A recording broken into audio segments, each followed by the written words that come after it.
Combien de temps encore allons-nous laisser ce président, ce fou furieux mener la danse? Quelqu'un doit bouger pour aller déloger ce fou qui nous sert de président, soit le peuple, soit l'armée. Ça a suffisamment duré, ça dure depuis 7 ans ces conneries. 7 ans d'insultes, de mépris, de magouilles. 7 ans qu'il nous vole notre argent caché derrière des taxes pour enrichir ses potes. 7 ans de foutaise. 7 ans qu'il nous balade avec ses discours creux, ses insultes, son mépris et ses combines douteuses. Il a même pas hésité à éborgner ceux qui osaient lui tenir tête, à les matraquer pour sauver sa petite personne. Et maintenant, le voilà qui joue au général, qui nous pousse au bord du précipice d'une guerre avec la Russie, alors que ce type n'est rien.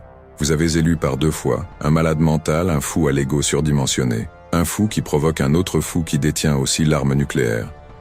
Alors moi, à mon simple niveau, moi, citoyen lambda, j'en appelle à l'armée française, à mes compatriotes.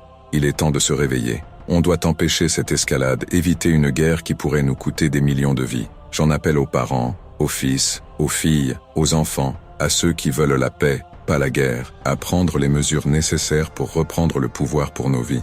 Il est temps d'agir, de reprendre le contrôle, de dire stop à cette folie. On ne peut pas laisser une poignée de dingues décider de notre destin. On est plus forts, plus nombreux, et on doit montrer que notre volonté de paix dépasse leur soif de guerre. J'en appelle aux armées européennes, aux armées mondiales, de prendre conscience de ça. Si un conflit se déclenche, ce sont vos enfants que l'on enverra se faire tuer. Ce seront vos parents en première ligne, guidés par une poignée d'élites enfermés dans des bunkers. Quant aux va-t-en-guerre, journalistes, politiques, éditorialistes et citoyens qui brandissent l'étendard de la guerre depuis leur canapé, assez de vos leçons. Prenez un fusil et allez défendre l'Ukraine et vos idéaux, mais arrêtez de sacrifier les autres pour vos fantasmes belliqueux.